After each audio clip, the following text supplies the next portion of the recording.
Hello students, welcome to Excel class. तो हमारे पास same worksheet है जहां पे हमारे पास एम्प्लॉयज़ की सेल दे रखी है।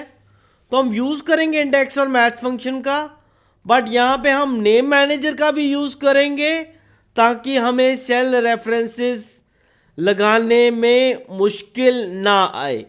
तो पहले हम इस वाले सेक्शन को थ्रू नेम मैनेजर हम सेल्स को नेम दे देंगे। तो हम जाएंगे फार्मूलाज में हम नेम मैनेजर के सेक्शन में डिफाइन नेम में ऑप्शन है क्रिएट फ्रॉम सिलेक्शन।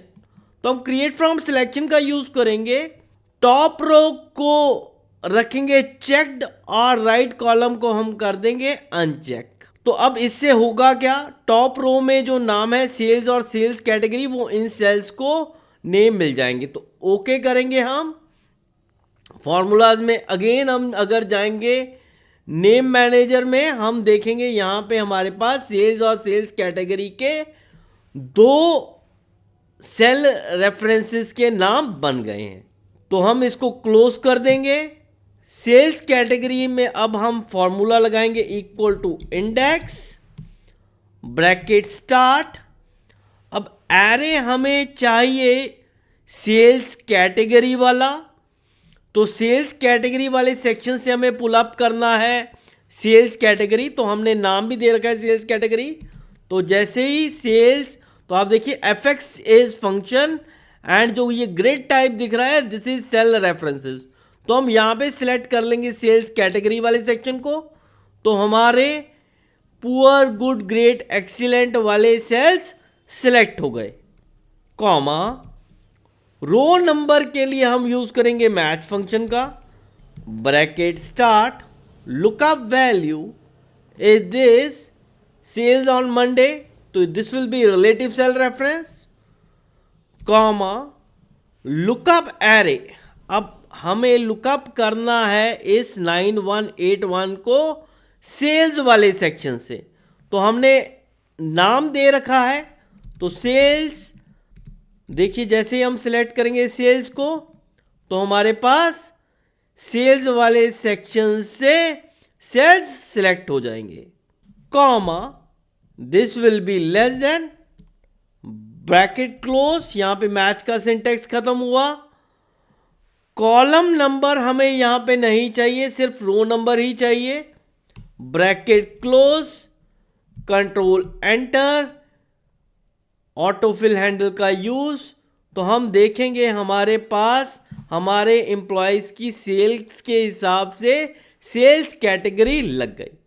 अब फायदा यहां पे हमारे पास क्या हुआ, हमें सेल रेफरेंसेस का इतना ध्यान नहीं रखना पड़ा क्योंकि हमने ऑलरेडी सेल्स की रेंज को एक नाम दे रखा है।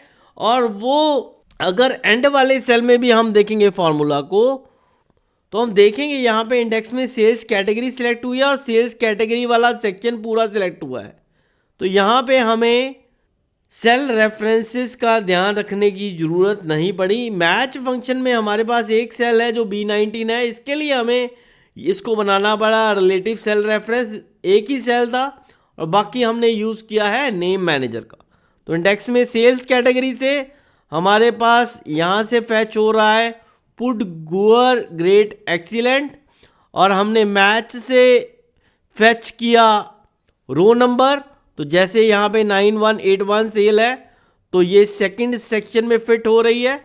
7500 से ग्रेटर देन इक्वल टू है और लेस देन 10,000 है। तो यहाँ पे हमारे पास row number with the help of match function fetch हो गया नंबर। तो सेल्स कैटेगरी में नंबर 2 पे हमारे पास है गुड, तो यहाँ पे हमारे पास आ गया गुड। इसी तरीके से हम एक्सीलेंट वाला भी समझ लेते हैं एक सिनेरियो। तो यहाँ पे चिराग शर्मा की सेल है 14,915। तो सेल्स कैटेगरी से हमें फैच करना है again poor good great and excellent, और मैच फंक्शन में यहाँ पे जो मैच होगा वो होगा B6। तो B6 को मैच किया गया। तो लास्ट वाला सेक्शन 12,500 से अगर हमारी सेल्स ग्रेटर है या इक्वल टू है, तो हमें फैच करना है एक्सीलेंट। तो 4th नंबर रो यहाँ पे आ गई, तो एरे में से 4th नंबर रो आ गई, और 4th नंबर रो में हमारे पास है एक्सीलेंट इन सेल्स कैटेगरी, तो हमारे पास एक्सीलेंट यहाँ पे फैच हो। इस तरीके से हम इंडेक्स और match function with name manager भी अप्लाई कर सकते हैं, जिससे हमें फॉर्मूला लगाना इजी हो जाता है। Thank you.